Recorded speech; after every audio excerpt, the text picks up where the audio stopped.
You're about to listen to a Gaming Stooges podcast with your regularly scheduled Stooges. I'm Jack. The internet calls me Cloud. And I'm Landon. We hope you enjoyed today's discussion, and if you do, please consider subscribing to our YouTube channel, following us on Twitch, or joining our Discord. Let's get on with the show.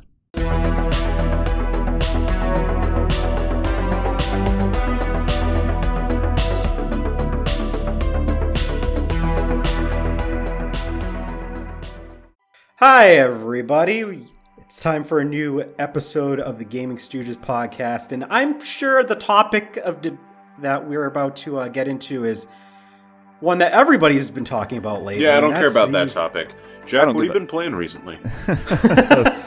Super Mario Galaxy for the channel. Mm-hmm. I've been replaying Jet Set Radio lately. Nice. So, on per Cloud's suggestion. I was bored one night, and I was like, what should I play? And he was like, what's a game you haven't played in a while? And I'm like, I don't know, Jet Set Radio. And he's like, play that. Nice. So, I'm like, I want to say like 2/3 of the way done with it. Okay. It's not a super long game. No, it's not. No. It's not. But my intent tonight was I was like, all day, I was like, okay, today I'm going to start Xenoblade Chronicles 3. Huh? And I'm like, all right, I'm going to do It's that. in his hand. It's in his hand. He's holding the game. That's probably as far as he got. It is as far as I got because the game is still in here. Damn. See, here's the thing.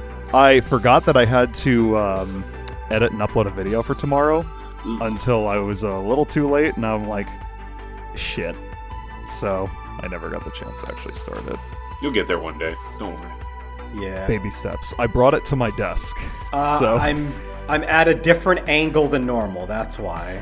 Damn. I set myself back up at the because Al's saying that my room looks different. It's the same room. I'm just at a different angle in a different spot of the room. And unfortunately, this angle, I don't really have a good look of like my bookshelf and everything that's behind me. I'm also wearing a Super Mario shirt for today's topic, but Landon, what have you been playing? Since you wanted to ask Jack. Since I've been playing? You asked Jack, so you can... Wow, thank you so much for asking. I have a written prepared statement for that. Let me just pull it out real quick. And so what I've been playing recently... Hi, my name is Landon. Hi, Landon. No, I've been playing Fire Emblem Engage recently. I finished all of the DLC maps. Got through that, and then I'm starting through the main story again. I just finished chapter 16 or 17, so I'm like around there. And then just started beat the prologue on my lunch today of Phoenix Wright, the Professor Layton versus Phoenix Wright. Hell yeah. Yeah, so I did all 5 Beatty puzzles for that game, and then they were like, congratulations. Nice. Now play the real game. Yeah. And then I think that's been the big stuff. I did start reading. This is not a video game, but it's video game adjacent. I read through the first volume of Fables, the comic series that A Wolf Among Us is based off of. You know, speaking of reading, there's one book I've actually really want to get, and I keep forgetting about it, but I actually really want to read Reggie Fils-Aimé's book. Ooh, I should try and find a copy. There's been so many good excerpts from that book that were like put in like articles that when he like revealed new information and stuff. Mm-hmm. So like I'm really fascinated in reading it sometime. But I guess I'll just mention. I mean, what have you been playing, Cloud? A lot of Golden Sun, which I beat the first game just the other day. Did you do the super dungeon? I did the super dungeon. The optional boss was not actually really needed based on what I was playing through Golden Sun 4, but I figured apparently it's not much harder than the final boss. I might as well do it, and I did, and it was really fun. Like that boss and the final boss are really good fights. But the super dungeon's actually pretty cool. I was expecting to get like tired, but it's like 10 floors, and like you go down like a really, really long staircase, and there's on each floor there's a door. There's like a space in between where you can't jump over it because there's like something in the way and you have to come around. And in the room, you fight a boss as soon as you are about to walk into the room. Do a puzzle inside the room, and then you come out on the other side. And the puzzle is like basic, but there's like extra layers to it. So if you wanted to like if you want to get all the items inside, there'd be more stuff you'd have to do. But then there's like a basic part of it that will just lead you to the other door. You go out that door and then you can push a pillar in the way so you can actually basically backtrack easier. And you just do that for like 8 or 9 floors and then they have the boss fight. So it made good use of like the different abilities in the game. I thought it was pretty neat. I started Lost Age and I put the game down because I was a little stuck because the visual cues are a little like the game looks prettier, but the visual cues it looks like to use like Synergy and stuff are like a little harder to read because like they don't like it's not like the like you know when like games do that thing where like something is clearly highlighted based on like it's how it visually pops against like the background. Like it doesn't seem to do that as much in Lost Age, so it's kind of hard for me to tell like what I can interact with and what I can't. But other than that, I'm really enjoying it so far. They kind of drop you right in a lot faster than the first game. So yeah, I think that covers what everybody's been playing. So let's get to our main topic. We all saw the Super Mario Brothers movie. No way. And hopefully if you're listening or watching this, you did too, because we are, spoiler warning, we're going to talk about everything that we liked, disliked, and everything. And we're not going to be like, oh, spoiler. No, we're going to talk about it. So if you didn't watch it, please don't listen to the rest of this podcast, because I'm not going to spoiler warning everything I say in this. We're going off the assumption you've watched it. Or you don't care. Or you don't care, exactly. If you don't care, keep listening then. I saw it like the day they actually first put it out. Not the night before, because I know they usually do like extra like early, like the night before like premieres sometimes. Where I went, they didn't have that. They just dropped it on Wednesday and that was it. So I just watched it that Wednesday. I went with my girlfriend. We both ended up seeing it in a movie theater locally near her house. But what about you guys? Anything special for that event, or was it just kind of a normal going to the theater sort of experience? I went with 2 of my friends. It wasn't like anything particularly special. I mean, we went out just for fun. It was a really fucking nice day. I went on Sunday, and it was like 65 degrees and sunny, and I'm like, oh my fucking god. And my allergies were really bad. But I don't really care when the weather is that nice. And yeah, so aside from that, no, it was normal day, normal circumstances. I just mentioned it because it was my first time going to that particular movie theater, so... Landon, what about you? Anything different, or just kind of going to the movie theaters? I just went to our the one that's in the mall, and it was myself, my partner, and then one of my coworkers, and then one of his friends. It was free. Oh, you got in for free? Well, kind of. I had rollover tickets because of my movie club, and then even my he owes me money for his tickets, but I didn't pay anything for my coworkers' tickets either. So there's that. Yeah, we take those. I went in for a matinee price to at least save a little money, but other than that, I didn't get the prices wasn't too bad. It was like $6 for the ticket. Damn, that's pretty good. I paid really good. I paid for matinee. I paid $10.50. Yeah, the membership bumps it down even to the $10 a ticket, regardless of timing. Yeah, even if I didn't pay the matinee price, it was only $9 for the ticket, so it really wasn't that bad. Yeah, because we went on the weekend, because I went on Saturday. I went. That showing is $13 a ticket, and it was like an evening-ish, so 6:30. But I mean, yeah, like I said, it was free, so I don't care. Yeah, no new money spent on it. So where do we want to begin with the Super Mario Brothers movie discussion here? Probably at the beginning. I was honestly a little. I don't know if I should have expected it or not. It was pretty interesting going in, and the first couple of things that they show are things that they had in separate trailers leading up to the movie. This is why I will watch the first trailer for any movie, but nothing beyond that. Because when a movie has 6 fucking trailers like this one does, it just shows off everything, and it's well, I've already seen half the movie at this point. I don't really want. I'm not really motivated to see it now, and I knew that I would want to see this, so I only watched the first trailer, and because God, they were promoting the fuck out of this movie. Oh no, I basically no. So they did the part with like Bowser invading the penguin area, whatever, and that was like that was the first trailer. Like I noticed it was like slightly edited, like they changed some of the lines, but like the first three things were like a couple of the first three things were like Bowser invading, the Mario Brothers plumbing skit. And then a little bit into the thing, Mario getting dropped in the Mushroom Kingdom. And it was like, those were 3 trailers we already saw. Yeah. Like, I wish I hadn't seen the, like, Mario Brothers plumbing commercial because it was fucking everywhere on Twitter. And I'm like, it's fucking incredible. Like, I love the Super Mario Brothers Super Show. But, and like, seeing it before you go to the movie? Yeah, and it's like seeing it in the movie, I'm just like, yep, this is the one that I saw on Twitter a month and a half ago. Yeah. It's just a little bit less special, you know? And any thoughts? It was definitely there. But How do you guys feel? How do you guys feel about them using, like, Brooklyn as Mario's origin story? I'm fine with it. I mean... Yeah, I think I have zero problem with it, honestly. Honestly, so like the whole origin story thing, so this is this great segue into they started the movie where like Mario's not part of the Mushroom Kingdom, he's getting isekai'd in. We see that in like the first trailer where he's getting dropped in, but we don't know where he's coming from. We just know that he didn't know where he was.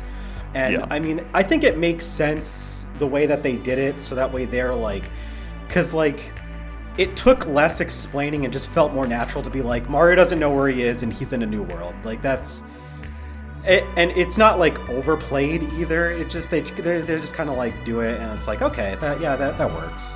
Yeah, I mean, and this is like sort of related to what we're talking about right now.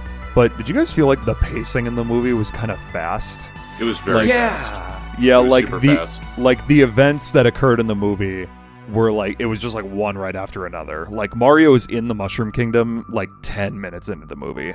Yeah, so we'll talk a little bit about it later, but I think the best paced part of the movie was probably when they went to like the Kong Kingdom, because they didn't just like, they didn't like, yes, there's things you can criticize about it, but the way that they went there, they met Donkey Kong, they had the battle and everything, like that was really nicely paced. It wasn't too slow, but it let you get time to build everything up.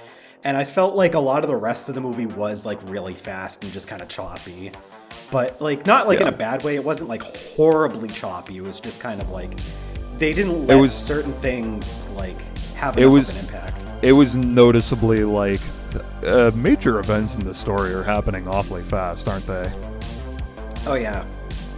I think the biggest part was there's the scene when at the Fireflower field, like they get to the tree, and it's like the momentum to that. Like Mario still like doesn't feel like he's like, I don't know. There was no like up to Peach's level, right? And it was like he just finished the course as far as like the last thing we saw.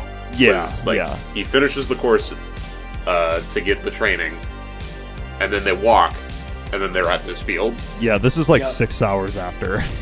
And he's like still feeling down in the dumps, like he's not prepared for his... So I think, and I saw this on Twitter, was like a scene somewhere in there to like explain like his feelings, to like make the pacing go a little bit faster. But I think the issue is it's for children. Yeah, true. So they have to make it faster paced to keep their attention, unfortunately. But at the same time, the first two Sonic movies, those were paced better. I feel like the pacing on those were better, but that's, you know, those are live action. This is animated. This is fully animated, so it is kind of a comparison that's kind of hard to really nail down. Yeah. So on this note, did you have something else you wanted to add before we move on to the next? I don't think so. Okay. Yeah, don't worry about it. The next part we might as well talk about is different characters' roles in the story of the movie, because don't let like people exaggerating on the internet fool you. There is a story to this movie. No way. It's a little like we mentioned, it's a little like fast paced. It progresses kind of a little too fast, but there is a story there. There is a progression, and there's the different characters have some roles in the story where they might not be typical of what you would expect from something Mario related. So Mario, he's isekai'd. He doesn't know where he is. Luigi's actually the damsel in distress. He gets captured because he ends up getting spit out in a different part of the entire kingdom. The Forbidden Lands. Princess Peach is not a damsel in distress. She's actually what one would call a girl boss. She's in charge of the Toads. She's in charge of the Toads. She's competent. She knows what she's doing. Just a bunch of woke nonsense, am I right? Jesus. And Bowser pretty much plays the role that he does in Super Mario Odyssey, which is Jack Black. Yes, which is like trying to they want to take over the Mushroom Kingdom, and they're going to do it by he's going to marry Princess Peach because that's what he ultimately wants to do. And we might as well move to the voice cast. I mean, the voice cast was one of like the big things that like everyone was talking about in the lead up to the movie, how people felt about different voice actors. By now, we all know who basically everybody played.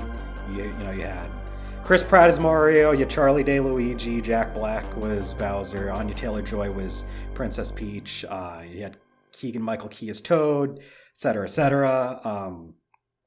So we might as well start with the big one. Going in, people had their opinions about Chris Pratt as Mario. But coming out of the movie, how did you guys feel about it? He was fine. I'm not gonna lie.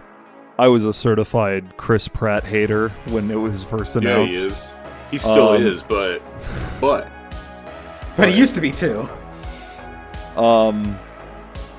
So like I was not convinced. I'm like, this is a fucking terrible, dumbass Hollywood decision.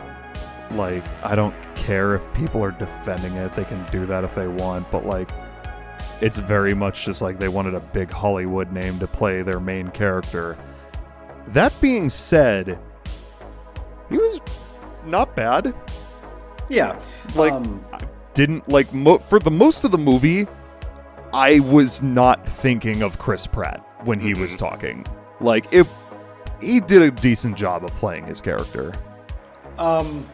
Yeah, I wasn't like as much of a hater as Jack, but I was critical. I was like, he doesn't sound like, and the trailers don't do some of the movie justice the way that they like. He sounds so much worse in the trailers than he does in the movie.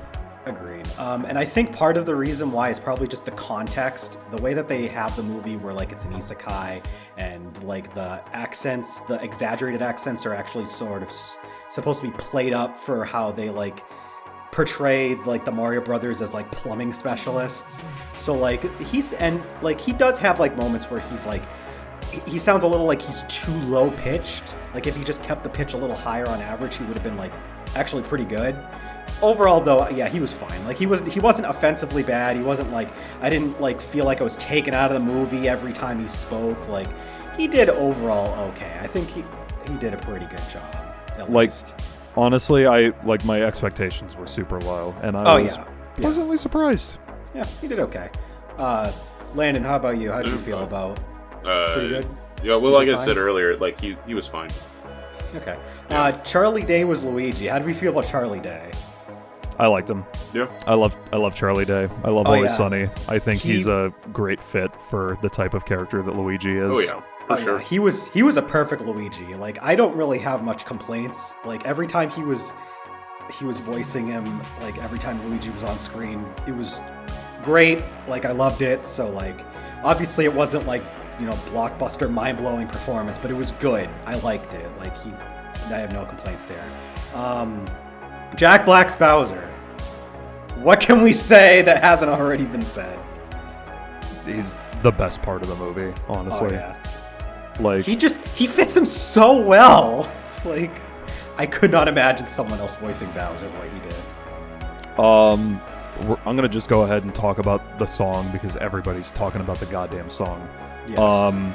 But it is very funny, and it's 100% because it's Jack Black, and Yes. not because if anyone else was doing it, it would not. It would funny. be It'd be fucking really annoying. terrible. But it's Jack Exactly. Black, so it's pretty fucking funny. Exactly. But I do think that I'm not 100% sure if it was a straight up homage or not, but like that scene where he's like singing the song and fucking Kamek walks in on him, it reminded me a lot of Spaceballs with fucking We got the Dark Spaceballs Helmet reference. with fucking Dark Helmet and the dolls, Yeah. and Colonel Sanders walks in on him.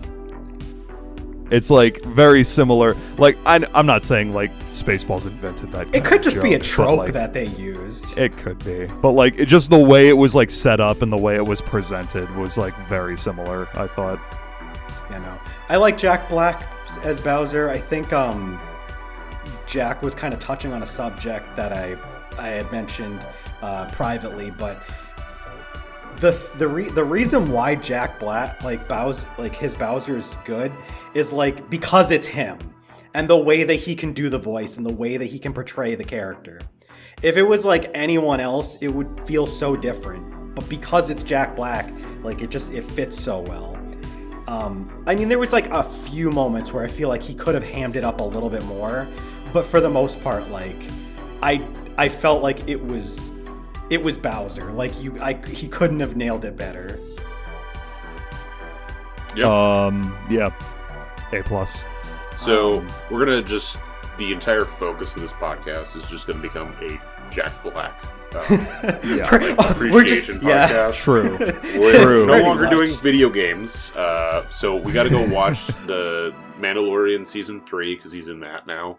We got to rewatch School of Rock. School of Rock. We're gonna start reviewing every Tenacious D song. Is going to be its own album. Every Not single album. song. Every song The is going to be a song. podcast episode. This is like somewhat related, but my mom's friend was on a plane with Jack Black fairly recently, and Oh, like no way. everybody was like going up and saying hi to him, and he was like extremely nice to everyone, and he was He's- just like very cool and like amped as he is. He's just Yeah, like, no. man, he's so fucking cool. He is. He's like, I don't like to idolize people that I don't know, but like he's one of those people that like you kind of can't help but like the guy. He just yeah. Anya Taylor-Joy is Peach. This is another one where like the trailers I was like I don't really know if I'm going to care much, but like the way that they portray Peach as a character, I think she does a good job. I really she like plays her. She plays up the qualities that they wanted to make Peach have. It started like when you first hear it, like in the movie, I was like, I'm not sure if I'm sold on it. But like the more they like Show you that Peach she's an action girl. have Peach do things, the more it fits. Yeah, So yeah, she did it's- a good job. it's pretty good. I like it. And then Donkey Kong. I was gonna say Seth Rogen is Donkey Kong. The funny thing is like Seth Rogen just kind of talked like himself, did his laugh a couple times. Yeah, and he it just does- worked. He does the Seth Rogen laugh 3 times in the movie, and every time I'm just like, God damn it, I shouldn't find this funny. But it works. Like it's fine because it's Seth yeah. Rogen. exactly But, like he didn't do yeah. anything spectacular. He wasn't like but it fits. He's like Yeah. he's like real life Donkey Kong. So like, Keegan-Michael Keegan-Michael Key is Toad. Toad was did fun. you have something? I feel was like they didn't alright. give him enough though. Correct. Like, And I think Yeah. that comes with the pacing. Goes back to yeah. the pacing. Is Toad didn't have enough. He didn't have a character arc. No, which is fine because he's pretty much a big character, but he's just also kind of there. Yeah. yeah. It's like they have him here, like he just kind of shows up to greet Mario when he comes out of the pipe because he just happens to be around. And then, like, 2 scenes later, he introduces himself as, "Oh, I'm Mario's best friend." And I'm like, when did this happen? And that's just a bit that he keeps sticking to the whole movie. And it's like, I know that's the joke, but like, it's literally their entire justification for having him around. And then he's just like, I won't let anyone hurt you, princess. And they're just like, okay, you can come with us. Fuck and it. He does nothing to... He does nothing to protect her. And like, it comes she doesn't back need protecting. He gets saved by her. That's yeah, the it's funny like bit. it comes back later in the movie when like they're being invaded by Bowser and like they're all like, evacuate the kingdom, and like Toad is like, like sticks around, and she's like, why aren't you going? And he's like, I said I wouldn't let anyone hurt you. And I'm like, where was your character arc to deserve that line? Because you didn't deserve it. The only reason he's there, besides like moving the plot from Mario entering and meeting Princess Peach, is to give Princess Peach the ice flower. True. And that's like he's just doesn't there do as much else yeah, besides like you comedy guys said, relief. he's a bit character. I mean, like, he's fine as a bit character. If they do a Mario Brothers 2, they need to turn him into Captain Toad. Oh my god. Yeah. Just have a storyline, mini story arc for him to become like Captain Toad. And I'm into this. And that's like, then he has a character arc, and then it starts to make sense. They better fucking do this. I was gonna say they could do like he had like maybe like they start his arc in the next movie where like he's kind of down in the dumps because he doesn't feel like he can really protect her because she doesn't need protecting, and then he's like, no, I'm going to make myself better so I can protect her, and then becomes Captain Toad. Yeah, I like there it. You go. Because he also likes adventures and stuff, so he's literally ready for the role. 90% of the way there. Yeah, just do it. Just give him the headlight and give him the backpack, and then you're good. I mean, he already kind of has a backpack, so just make it better. Just make him Captain Toad. How do we feel about the use of references across the movie? Because there's a lot of them. Now, hold on. The one voice actor I felt like 100% pulled out of was Cranky Kong. I fucking loved Cranky Kong. He was fun, but it was just like the voice. Like, it was like, you're just doing your voice. And it was like, and not like passable. the voice fits. Yeah. It was like I liked it. It felt like a human voicing a character, But I liked Kamek though. Kamek was really good. Kamek was great. Like a lot of the other voices, like the blue Toad, or the blue Koopa, and the older blue Toad. Dude, the Luma. The Luma was hilarious. We got to the Luma later. But yeah. I wish they didn't fucking... Another thing that I wish they didn't show off in the fucking trailer is, like, I didn't even watch the trailer that the Luma was in, but I kept fucking hearing about it thanks to the fucking internet. I didn't, thankfully. I didn't and either. I'm just like, I already know all of this thing's lines because I just keep fucking seeing it on Twitter. God damn it. See, here's what you do. Take Twitter and throw it away. True. I was gonna say, they took a character who has like 5 lines that are all hilarious and then just spoiled them all before the movie. Yep. That's a shame, because Luma's lines are legitimately funny as hell if you go in and you don't know anything, because his tone is so different from every other character in the movie. Everybody's like, yeah, we're gonna do our best and we're gonna, save the world and blah, blah, blah, blah. And the Luma's like, I'm embracing death and darkness. But I also like the Penguin's, reaction to it, which helps. Yeah. Because every single time... We're already depressed enough! Exactly. So, that was good. So yeah, I think overall the voice cast was pretty solid. But hopefully they refine it for, the next one. Yeah. But for Easter eggs, to go back to what you were saying before I continue the conversation... Yeah. There's a fuck ton. It's like constant. Absolutely constant. I was definitely not expecting Mario to be playing Kid Icarus. That was fun. Yeah. On an NES too. On an NES, exactly. I mean, it takes place in the 80s, doesn't it? I think so. Oh, well, wait, no, they have smartphones. So,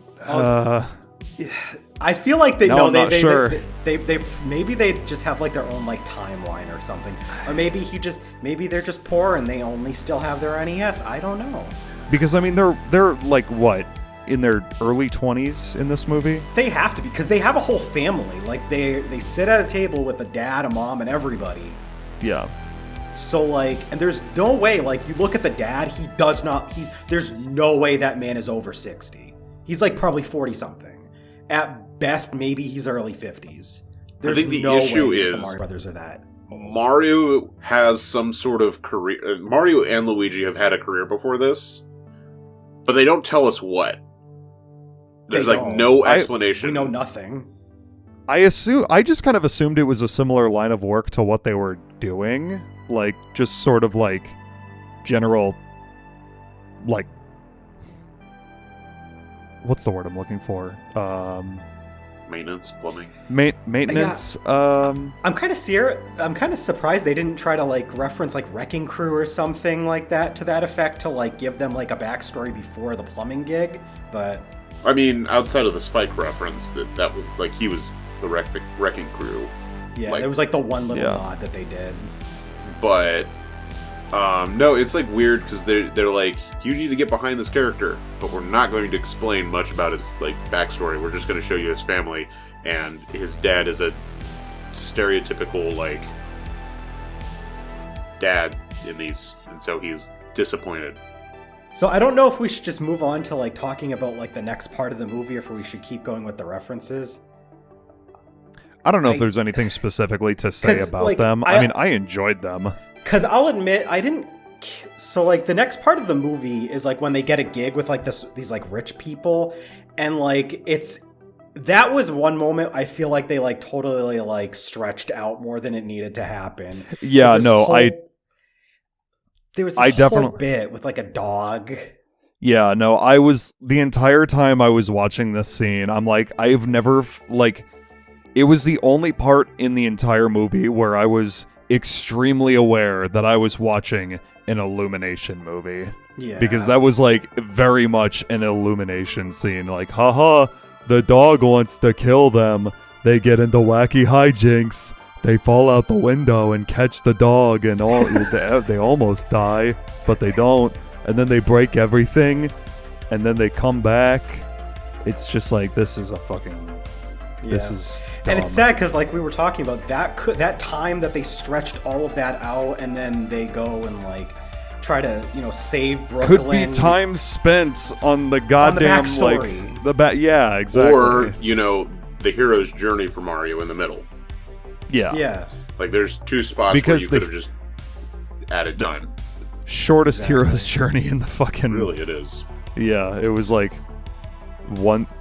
It felt like there was a scene missing, honestly. Yeah. But the thing about the dog scene is it pays off for the 2-second nod at the very end of the movie. So, wow. That was like such a... when such Luigi gets respect from Francis. Such an unearned callback. Like, you're really gonna fucking call back to the worst part of the movie. Okay. Yeah. Also, like, I know it's a cartoon, and I shouldn't think about it so hard. It's for children, but, like, remember. It's for the children. There is no dog in the universe that would be upset that their bone is broken in half. Most dogs would be like, oh shit, I have 2 bones now. Because dogs are fucking stupid. Exactly. Like, I love dogs, but like, they would not give a single fuck if their bone was broken in half. They would just like continue to eat it. I do wish that bit was just a little bit shorter, but like, yeah, it was like typical like Illumination film sort of thing. But like, I don't really think that it was entirely like the movie. Yes, obviously the movie is geared towards kids because that's what Illumination does. They make animated movies for kids. But you can tell with a lot of these references that like Nintendo working with them were like, we want our fans to be able to like get some sort of like reassurance. Like, yes, we know you guys wanted this movie and we know that there's things that you guys want to see.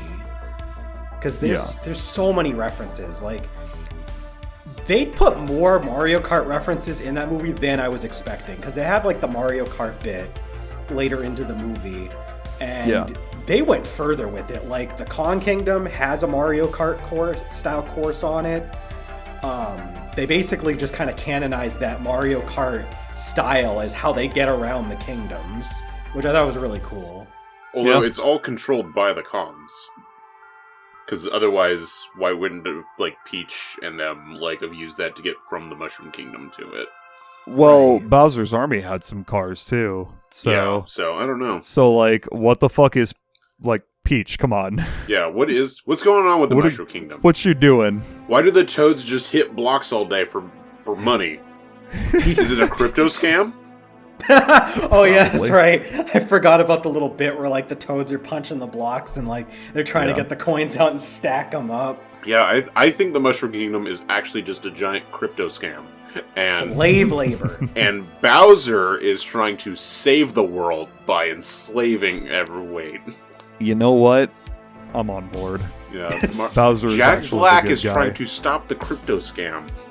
Yes, it's true. When you reframe it like that, then how Bowser's can you disagree the good guy. it? Bowser is the good guy. Exactly. How'd you guys feel about the bit where they had the bit where Mario gets taken in, he ends up going and he's going through the Mushroom Kingdom with Toad escorting him. We see all that other stuff. And then they had like this bit where he meets Princess Peach, and Peach is like, if you're gonna help me, we need to test you to see if you're even good enough to do that. And they did like the whole course bit. How'd you guys feel about that? It's the only thing that like really, it's like hard to say because like I mentioned before, they don't do much of a hero's journey for Mario. That's the only thing they really use to frame like his ability, minus when they're trying to get from the Punch Out Pizzeria, because it was Punch Out. Like, once again, another reference as literally like a framed photograph of Glass Joe on the wall. I know. I noticed that, and I was like, "That's view. cool." But then outside it says Punch Out Pizzeria. But when they're trying to go from that to their first gig as the Super Mario Brothers, like he's like able to go through that whole like construction course like easily, and so we're like, oh, he's like naturally skilled. So then they're just bringing him to this course where it's like much harder, but we already saw him naturally skilled at avoiding obstacles and stuff. Right. Yeah. So the only difference is he is forced to eat a mushroom that he doesn't like. And it's just to kind of drive in the point, because like they made it so like, oh, Mario doesn't like mushrooms, he hates mushrooms. Like that's like a character trait that they like play up quite a few times during the movie. Yeah, especially earlier in. They were really proud of that joke, and it was I thought it was cool at first, but they overdid it. Yeah, it's funny because he's Italian. At first, when he's eating dinner with his family, he's like, "Ugh, mushrooms," and I'm like, "Oh, haha, they're gonna bring that up later, and he's not gonna like when he has to eat the mushrooms."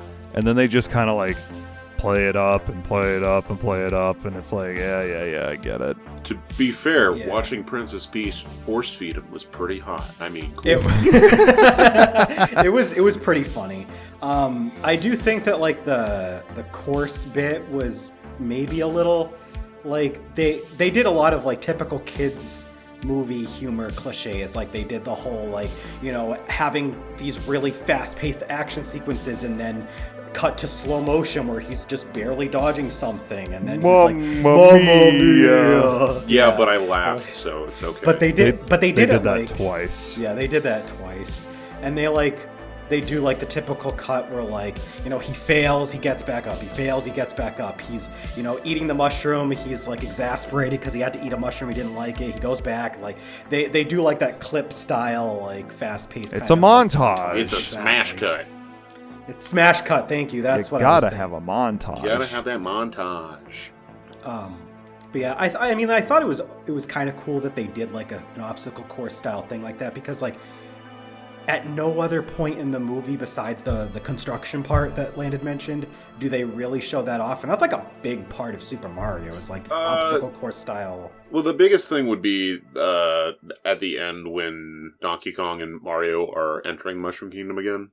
Yeah, because they play right. that up as one of those. So I like the construction site, and then that Donkey Kong Mario like working together bit. Because Yeah. those work to have the Mario feel without it literally being a Mario like level that they're just forcing him to play through. But I don't know. And then they did like the traditional style Mario level thing with that gauntlet, but it was like a little God, there was so like this movie's so fast paced and everything happens. I'm actually trying to remember what exactly was the next thing that happened in the movie. Because after the obstacle and then course the Toads are like, "Who's that?" Go, right. Prince no Peach one is important. Like, and then they're like, she gives like this whole speech to the Toads, and then they head out towards the Kong Kingdom. When did they slot in like because they have all these parts interspersed into the movie, and they have like Bowser doing bits at his castle in between all of these segments. It's just kind of like here and there. One thing, like, as much as I love Jack Black as Bowser and like the way they wrote him, I feel like the entire, like, when it cuts away to Bowser, it's 100% about trying to get with Peach and not like, trying to like army preparation or anything. I don't know. He's invading a kingdom here. Yeah, and like his I know he's already prepped. Don't worry. I mean, yeah, but his like castle's already flying. It's got to be good. I liked the bit at the beginning of the movie where we get to see the size and scope of his army, but they don't do a whole lot with that afterwards. They really don't. It's like, how many kingdoms are there? Like 4? I don't even remember. There was the Kong Kingdom, the Mushroom Kingdom, Bowser's Kingdom, and then there was another one that they... I mean, there was like they had like the desert, and like they went through like the penguins. And then like there was the Yoshi. We don't fully explore all the kingdoms that they show, because they show like a big like diorama that's literally like a Super Mario world style world map, or New Super Mario Bros. U, whatever have you, like, this one big cohesive world map. But they only really focus on like a few of the areas more throughout the movie. I wish they would have did a little bit more with like, again, the hero's journey and like exploring the different kingdoms or what have you. Like, I don't know. I did really like the Kong Kingdom though, especially when like they actually have like Mario fight Donkey Kong. It was a good fight. I was not expecting like the amount of like effort they put into like establishing a full scale like arena and all the stuff they did with that. I really enjoyed the way the Kong Kingdom looked. Just like it was very visually striking. Looked really cool. Thumbs up. I will say, for a movie that has as many references and like Easter eggs as it does, and how much remember this game? Cranky Kong is not Donkey Kong's father. He's his grandfather. It's true. God damn it. I was just reading Al's comment because he said that Baby Mario saves Baby Luigi from Baby Logan Paul. They need to release a new Yoshi game, and Baby Logan Paul has to be canonized. I do like though that they did that little bit though, because one of the overarching things that is like Mario and Luigi are brothers, and together they can do anything. That's a moral that they established early on, and they're like, this is part of the movie, and I like that. I like that they family is everything. Yes. Well, at least between those two specifically, like the rest of his family kind of sucks. Yeah, they were just like brothers, stick together through everything. They can't be stopped, whatever. So I thought it was cute that they did that little backstory. But yeah, I did not think about Logan Paul being. It was definitely Logan. That's Paul. Really funny.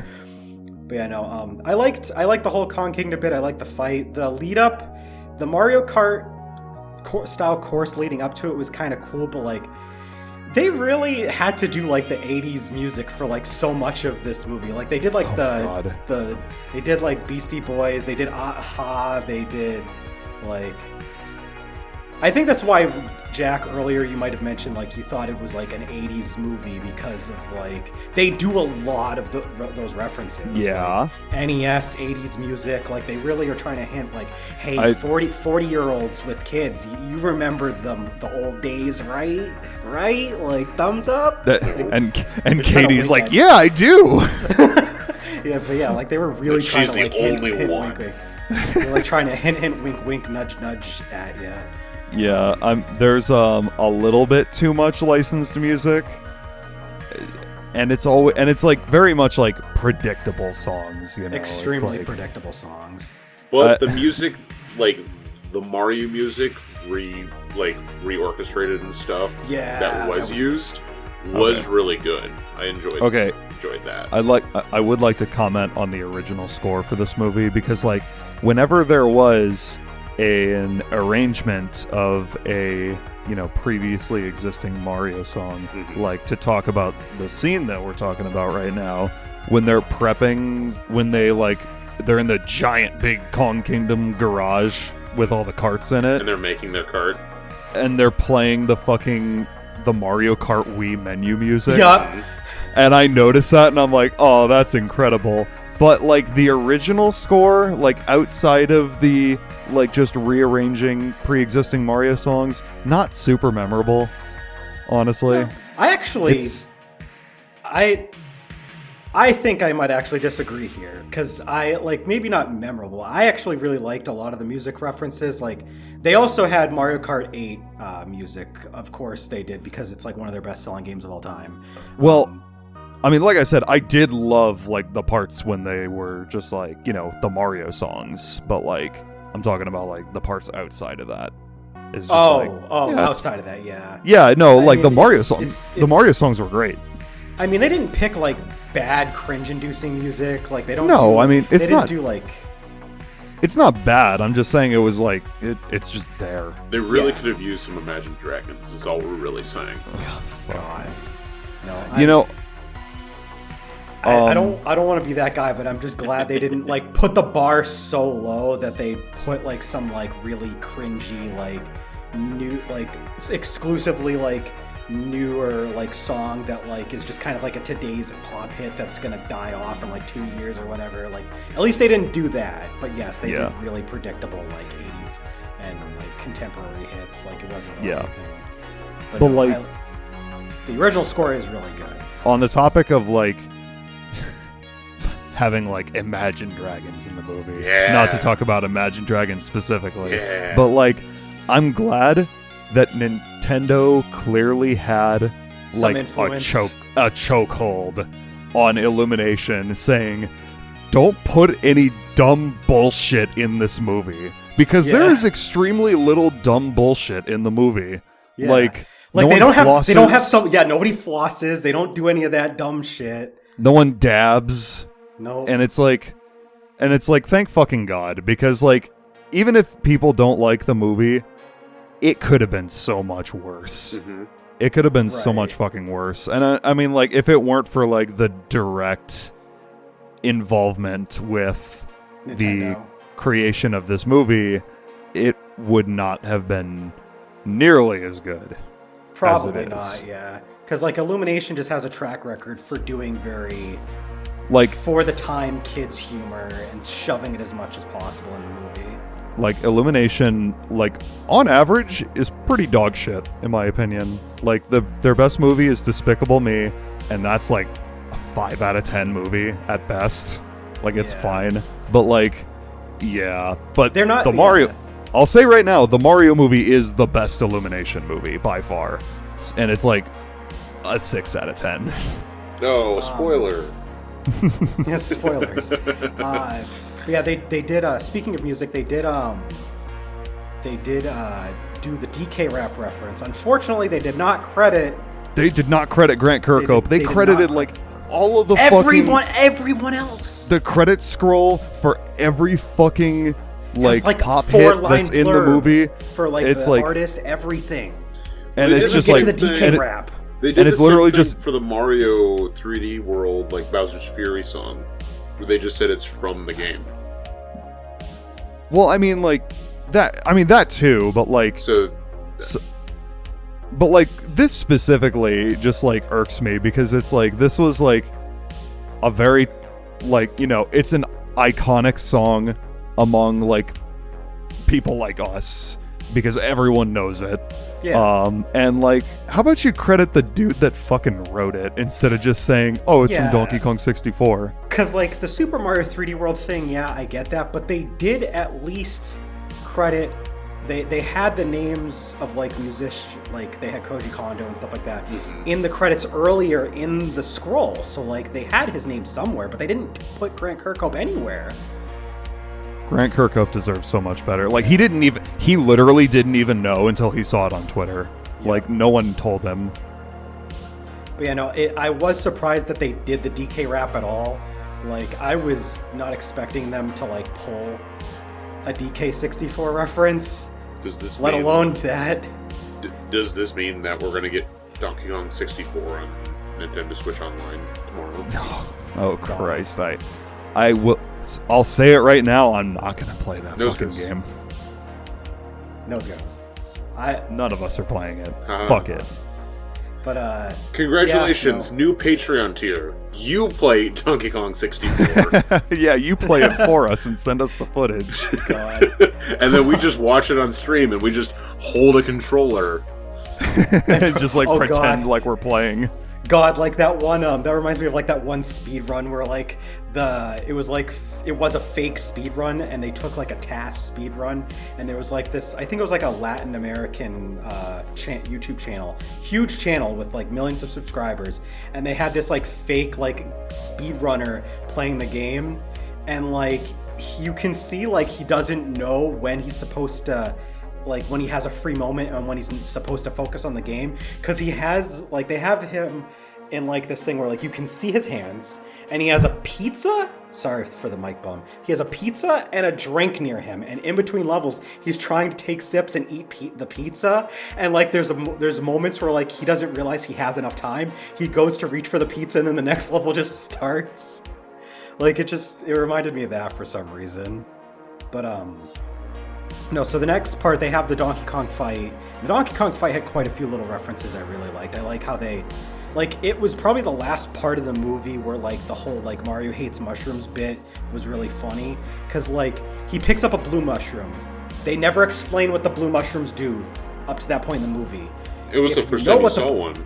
Exactly. It was, so I liked this because, like, when you go in watching the movie, if you've played a game that had the blue mushroom, you know what's gonna happen. You see that blue and you're like, no, don't do it. Like I was sitting there, I was like, no, Mario, do not eat it. And then like they give you a few seconds before he like eats it. And I thought that was really cool. Like if you knew what was going on, you knew the gravity of the situation. But like they have that little bit where like he's tiny and then he has to like run away from DK because DK's like already beating the crap out of him. Yeah, but the part I liked is when Mario became a furry. Oh yeah, and then he gets the power up for the cat suit and he like absolutely annihilates DK after. That was a really cool part of the fight though, I will admit. I think the Cat Mario thing was probably something that like you don't have to be like the biggest fan of Mario to really get, because like they just came out with the re-release of 3D World and Bowser's Fury. So like that was like an earlier into the movie reference where like, yeah, you know, like pretty much everyone knew it. But then apparently there's not everybody knows it, because I guess some movie critics had no idea that Mario can turn into a cat. Dummies. Uncultured swine. But I will say this goes into my next point where like I wish they could have done more with the power-up variety. I feel like hypothetical Super Mario Bros. 2 movie, they'll hopefully draw out some more of these abilities, because they only really used a couple. Obviously you have, you know, the Super Mushroom to power him up, you got the Mini Mushroom, you got the Cat Mario. Later in the movie he gets the Tanuki suit. You've got the Fire Flower that Peach uses and the Ice Flower that Peach uses, which I really liked the references that they did where they changed her like dress. DK also uses the Fire Flower. He also used the Fire Flower, and that was insanely cool. Like, when he ate the Fire Flower, I was like, yo, Fire DK's canon now! What we need is a new Donkey Kong platformer but Please. it's just a normal like Mario 3D platformer. Right. And it's just But Donkey DK's Kong. there. Yeah, But Donkey Kong's DK's there. So give me an update to Super Mario 3D World and add Donkey Kong. Yeah. And instead of Donkey yeah. Kong, make it Funky Kong. Going back to something that Jack said, though, the movie does have some very predictable beats because very near the end of the movie, because like early on, Jack Black Bowser, he gets one of the Power Stars. And it's like the big thing in the movie where like it's like if he uses this Power Star, you know, he's going to be able to take over the Mushroom Kingdom because there's nobody with enough power to stop him. And then at the end of the movie, the Mario brothers actually get the chance to use the Power Star. And it's literally the like only moment where we see it get used, and it does the thing. And they even have like an orchestral remix of like the Invincibility music. Yeah. And it's like, it was one of those things where like you could see that was going to happen from a mile away. Well, duh. Because like, how else are they going to beat Bowser? It's a children's plot. Exactly. What is Mario supposed to do? Pull out a real world gun and shoot Bowser? Listen, I was hoping they might have added the Mega Mushroom somewhere in there. That, honestly, I was hoping, especially since they had the Mini Mushroom, I was hoping they'd have the Mega Mushroom, but no. Mario should have pulled out a 9mm, because they end up back in the real world. They do. And so he should have just shot Bowser and called it good. True. A very bloody scene. It like becomes like Sopranos or something. Woke up this morning, got myself a sup. But yeah. And then Donkey's there for some reason. So yeah, they do Yeah, they do the whole DK part. Then they go Mario Kart. On Mario Kart. You had the Rainbow Road because you had to have Rainbow Road. Every Mario Kart has one. So, and they did the Super Nintendo Rainbow Road music too. I thought that was really cool. The only correct music to use. I was really glad when the blue spiny Koopa yelled blue shell before Yes! he ran at DK, because I didn't know that it was a blue. I didn't know beforehand, know? and then he said it. You didn't and know? then I was like, "Oh, that's what he is. That's a blue shell. I get it now." I was really hoping that the green Koopas and the red Koopas would do the same thing, because I didn't know what like those green were. shell. Yeah, I didn't know either. If only they would say what color shell they are and then launch themselves. Now, what if I was colorblind and watching the movie? Oh, fuck. They didn't use too many of the items from Mario Kart to reference. Like they did a few, There but was it was more banana. about the racing. Yeah, they had banana. They had The shells. Yeah, That was really it. They didn't get a whole lot, you know. They didn't like make use of like the mushroom somehow. Like put like I would have liked to see them like shove the mushroom in like some compartment of like the cart, and then it just barrels forward. Like that would have been cool, but yeah, no, we only got a few. I'm not gonna lie, they could make a Mario Kart movie, and I think it would work. It's just Mad Max. It's just Mad. Yeah. It's just Mad Max. I mean, they had the Mad Max like vehicle. That's what they were chomp him down in. So it's already there. Just do it. I love how they had to have Toad in the fucking little monster truck, like giant tires. Yeah. Hell yeah. I ended up playing a game of Mario Kart after the movie, and I made sure, like, it's not the exact same thing, but I made sure to put Toad in something extremely similar to that. It does not control that well. He's not that fast, and he doesn't have nearly enough weight to do anything. That's probably why Peach had to save his ass. Pretty much. He didn't look at the stats. No, he didn't. But, no, I do like how they did, like, the little dials and wheels and stuff like that, like they did in Mario Kart 8. But after what about... I'm skipping ahead a little bit. What about the wedding? The wedding, yeah. Because there's a part where Mario and Donkey Kong get swallowed, and that's cool. They kind of dragged that out too. That was a little dragged out, but hopefully it sets up Mario versus Donkey Kong, the third movie of the March of the Minis. Yeah, March of the Minis. That's going to be the third Mario movie. Yeah. Yeah, because everyone remembers Mario vs. Donkey Kong March of the Minis for the Nintendo DS. So we're skipping that scene and the wedding. Yes. Jack already said some of his idea, his thoughts in tomorrow's Super Mario Galaxy video. Did I? Oh, I did, probably. Yeah, you complained about King Boo. Oh, yeah. King Boo looks like shit. Yeah. King Boo, like, okay, for the most part, they nailed the models for, like, most of the characters in the movie. And I know King Boo was, like, only in the background, but, like, his face looked, like, super smushed. Like, I feel like he looks unfinished. And I'm just like, man, they did him so dirty. I like that they got King Babam right, though. Like, yes. He looks They good. fucking murder King Babam. Which is awesome. I love that. It's really funny. He deserves to be murdered.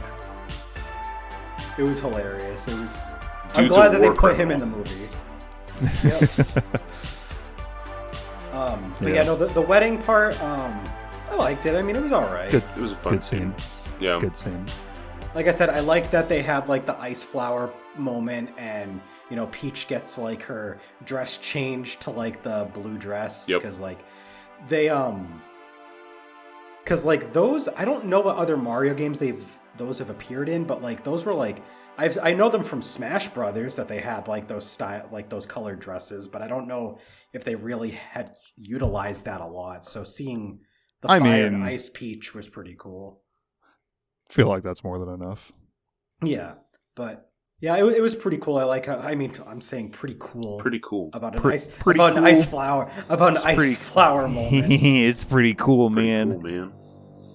Did you get it? Did you get the blue shell bit earlier? No. Yeah. Can you say it again? No. Say it again, please. Yeah, please say it again, please. He says blue shell because he's a blue spiky Koopa and he's gonna go. Yeah. What the fuck? Wow. I don't. Whoa. YouTube thumbnail. Oh. But yeah, so they do the whole wedding bit, and then Bowser decides that, you know, he's kind of sandbagged enough, and then like they end up in this tussle. They end up getting pulled into the real world, and they're like trying to fight over the Power Star. And then Mario and Luigi get the Power Star, and then they, you know, beat the shit out of Bowser. And then, you know, the day's saved. Oh, yay! Yeah. And the day was saved thanks to the Luigi brothers. I'd like to bring up, and this goes back to the pacing too, but specifically the end of the movie when they go back, when they get sucked back into Brooklyn, and then like, you know, they have like the climactic final fight on the streets of Brooklyn in the wee hours of the morning so that they didn't have to animate people on the streets. Until after the fact. Yeah. And the fight happens, and everyone just, like, automatically assumes that, like, oh shit, Mario saved the day. Instead of, like, Mario, what the fuck did you do? Yeah. You destroyed an entire city block. But they're like, okay with it because the lizard was there. I guess it's just weird how they like don't question anything. They just they're just like, Mario's a hero, and like no one looks at Donkey Kong and says anything weird. It's just like, oh yeah, he's just a gorilla that talks. Well, Fuck it's it. because Spike was there the whole time, and he's a reliable eyewitness. True. In the eyes of court, he's the most reliable eyewitness. The bully. But yeah, they did. Yeah. They kind of like really kind of went a little too fast through that whole ending, and then afterwards they show that the Mario brothers have moved to the Mushroom Kingdom, and they live there now. But are they really in the Mushroom Kingdom, or is the Mushroom Kingdom also in Brooklyn? Who's to say? I mean, Yoshi. they can, that's who. Yeah, the Yoshi at the end. Honestly, I'll admit, I did not see the Yoshi thing after the after credits, because like I didn't realize there was going to be 2 scenes. Like, they weren't really all that big. Like, no, because like they force fed Bowser a mini mushroom so they could shrink him, and they put him in a jar, which I'm pretty sure was a reference to Super Mario 3D World, which was ironic. I like the only thing I could think when they put him in the jar, and it's like, oh no, that's the cum jar. Oh my god. But yeah, they trap Bowser in a jar, and then they cut. So there's the typical like what they do nowadays, where like the stylized credits early in, and then they do a scene, and then they do the rest of the credits. And I didn't know that there was a second scene after the regular credits. I stayed for the stylized credits knowing there would be a scene. And they show off like Bowser, just kind of getting picked on. And then they cut to the regular credits. And I did not realize that they have like that little spoiler scene at the end. So, I mean, it's just like I heard it was just like they just showed Yoshi basically. So it's literally like a 5-second clip of a Yoshi egg hatching, but you don't see it like fully hatch. It just cracks. Yeah, they go into the pipe, and they go like down into like the pipe works, so they don't actually go so they're like down in the sewers. Yeah, and then a Yoshi egg like is there, and then it makes the sound after it cuts to black. So it's not. Okay. It's really all it is setting up like Yoshi in the real world. Sure. I mean, like, I don't know why it's like you literally see Yoshis earlier in the movie for like 5 seconds. Yeah, I was gonna say they only show the Yoshis for like 2-3 seconds. They pass right by them. But like, why show them at all if you wanted to make this like a big thing for the sequel? It's just like, hey, here's Yoshi. So the only thing I can think of is it's Yoshi's ends up in the real world, but they already know about the Mushroom Kingdom. Right. So I don't know. It's really hard to say what this is supposed to tease. Except for is it gonna be a prequel? Is it Mama Luigi? Yeah, because we don't know if it's like they're doing a reference to like tease for like a Super Mario Brothers 2 movie. It could be a side movie with Yoshi. Like we don't know until they come out with it. Like obviously there's gonna be something else down the line. I want a prequel movie. But we don't know. Where it's Yoshi's Island. And it turns out the Mario Brothers were adopted because they're from the Mushroom Kingdom universe, raised by Yoshis, and then they were shoved into a pipe.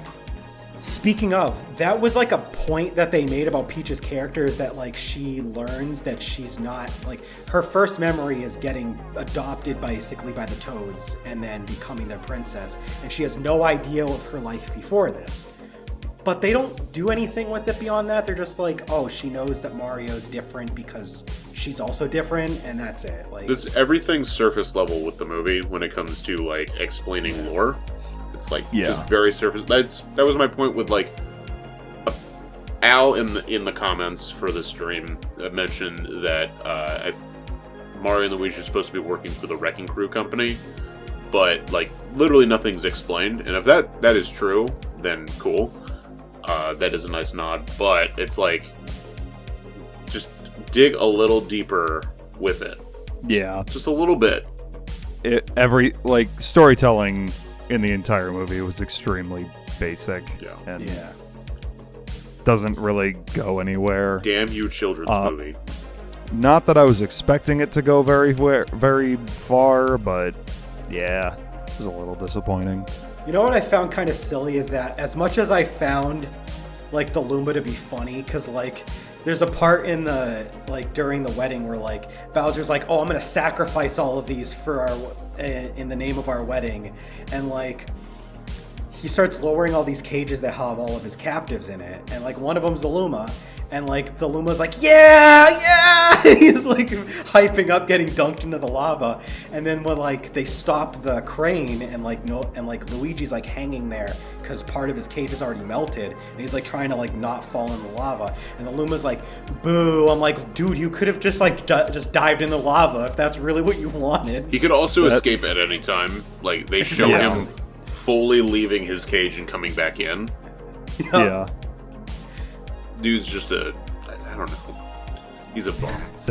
It doesn't mean as much unless I'm forcefully dunked in. I guess. That's his fetish. This is a movie of fetishes. Girl bosses Vor and Dom. Al's saying he wonders when they'll introduce Rosalina. I'm a little surprised they didn't use Rosalina as like the tease for the next movie. 4 movies from now. Yeah. 4 movies from now. 4 movies. Mario Brothers 5. Super Mario Galaxy 2, baby. That's what it's yeah, called. did you guys have any like particularly like favorite aspects of the movie before we kind of wrap up and summarize our thoughts? I hated it. Yeah. What? Oh, favorite aspects? Yeah, well, yeah, like parts, yeah, favorite aspects of the movie, favorite moments, like I'm sure there was a couple that, were hit a little bit better for you than others. You know who really had a fun time during the dry bones part? Kari. Yeah. Oh, I forgot about that. I loved the dry bones. They were so They cute. were cute. She was freaking, and I just was like, I just held her hand. I was like, it's okay. Everything will be all right. It's a movie for children. They're just animated turtles. Like, it's fine. Animated cartoon turtles. I did like the bit where Bowser, in the first initial, after invading the penguins, they cut to Bowser, and, he, sets one of the Koopas on fire, and he becomes dry and bones. it just turns into a dry bones. I thought that was amazing. And also, he's like, Koopas, Goombas, and whatever the fuck those things are. For the... Fucking Spinies. Yeah, the Spinies. Yeah. It's like, but he's like, oh, whatever those things are. Yeah. I'm pretty sure he said fuck. No. Let Jack Black say fuck. Yeah, that's fine. Petition. Sign our change.org petition. I mean, he said fuck plenty of times. As someone who isn't really a fan of the series, I liked how they did they have a Luigi's Mansion vibe to when Luigi gets dropped into Bowser's Kingdom, and he's trying to avoid the dry bones, and he's trying to not die. It has a very, because they have a foggy forest for a little bit that he goes through, and it's I like that they kind of gave some little Luigi's Mansion kind of but vibes it's not Luigi and Disney's Haunted Mansion if there's no Boos. Right. True. There were no Boo aside from King Boo, who was he really a Boo? There were no Boo. Is he? I'm surprised they didn't they could have easily done some more they added the Boos in, because that's easy kids movie humor they could have incorporated right there. Now Al asks, was there a Lakitu? Was Lakitu in the movie? And I don't think there was. I don't remember. Unless if there was one just in the background somewhere. But I want to say I think I remember. I think they did a Lakitu for the Mario Kart bit. I think, but I think that might have been the only places I can think of would be there or during the pan over of Bowser's army. Yes, true, because they might have shown the Lakitus somewhere in there, or there could have been a couple Lakitus hovering around the visual diagram they had for the worlds. But that's about all I can think of. But was there any Buzz Beetles? I don't think there were. There's quite a few somewhat iconic Mario enemies that they didn't use. But they used Shy Guys, so who knows? They did. Yeah. And they made Shy Guy noises, which I was thankful for. But they also talked, which I was not thankful for. I thought that was the Sniffet. That was the Sniffet. I like how the Shy Guys were just I like how they use the Sniffet as basically the dungeon master who tossed Luigi in the frickin'. Because he has a mask that would be Yeah. Yeah, no. Alright, score time. So final thoughts though on the movie. Jack, how did you feel about the Super Mario Brothers movie?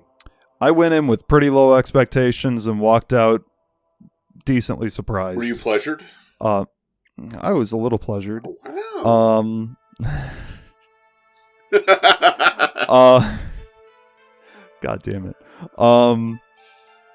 Yeah, no, I liked it more than I didn't. If I take my rose-tinted glasses off and look at it from the perspective of someone who doesn't give a shit about Mario, yeah, it's probably a nothing kids movie. But as someone that does enjoy Mario and his many video games, I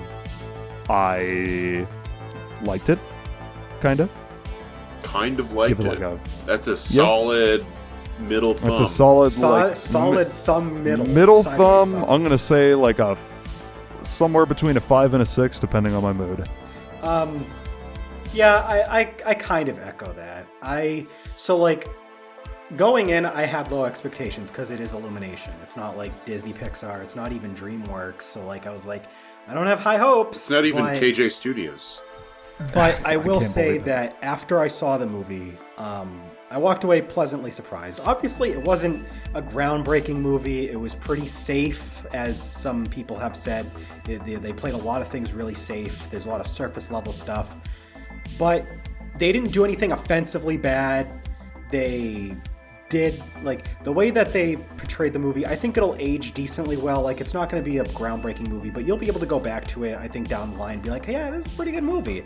It's not like they, dated anything that they dated the movie by including something that will be outdated. They managed to play it safe enough where I think, if you're a kid, or if you're bringing your kid there, they'll like the movie. If you're a fan of Mario, you're not going to find it amazing, but you'll be pleasantly surprised at all the attention to detail that they did. You'll probably like it. But, it was overall all right. I still insist that the Sonic 2 movie is probably my favorite of these, video game-inspired movies. But that's also part of my bias, maybe. But I still think that the Sonic 2 movie did a better job. But that's also because it already had established stuff on top. Between the Sonic movie 1 and Mario movie, they're about equal. So I think there's potential to go up from here. If I had to grade it, because I don't really do numbers anymore. I don't feel like numbers are really a thing. But if I had to give it a letter grade, it's probably a C. Not C minus. It's passable, pretty good. I don't think it's not good. It's not great. I can't give it a B or an A or an S, but it's good enough, and it's not offensively bad. You'll go in, you'll be happy that you saw it. So yeah. Again, it could have been so much worse. Could have been so much worse. Exactly. There wasn't really anything about it that I outright hated. No. Just nothing even, that I... even when we were, critiquing the bits that dragged out too long or stuff that didn't stay there welcome enough, it's not like we're oh, the moment in the entire movie was bad. It was just, just could have been paced a little better. Yeah, it was awful. I hated the movie. Absolutely garbage fire. Middle thumb. How dare they do any of this? Loved it 10 out of 10. Nice. All right. So yeah, we kind of talked a little too much early going, but it was just kind of to establish our overall thoughts and give examples. But it's an overall okay movie. It was all right. I'm glad I didn't spend any new money on it. I'm glad I only spent $6 on the ticket. I spent $10.50. How dare you? So there you have it. Those are our thoughts. Thank you for tuning in, as always. What did you think about the Mario movie? What did you think about what did you think about the Mario movie? Talk back to us on the internet, please. Join our Discord. Join our Discord. We have a link to our server in the descriptions of basically everywhere where this is going to be going. But we've got more topics to cover in future podcasts. So we thank you for tuning in to this one, and we will see you in the next one. Does anybody have any final words to say before we sign off? Do you want to talk about the Patreon, or wait? We'll talk about that another time. We have a Patreon coming. We're getting it set up. So if you want to, give us pity money then if you hate us, you should give us. We'll have an outlet. We'll have an outlet for it. Give us money and we'll leave you alone. Thanks again for tuning in. Take care, and we'll see you in our next podcast. Okay, bye. Bye. Thank you for listening to the Gaming Stooges Talks podcast. If you enjoyed us, consider subscribing to our podcast RSS feed, or check out our content on youtube.com/GamingStooges and twitch.tv/GamingStooges. If you'd like to chat with us, join our Discord. The link can be found in the episode description. See you next time.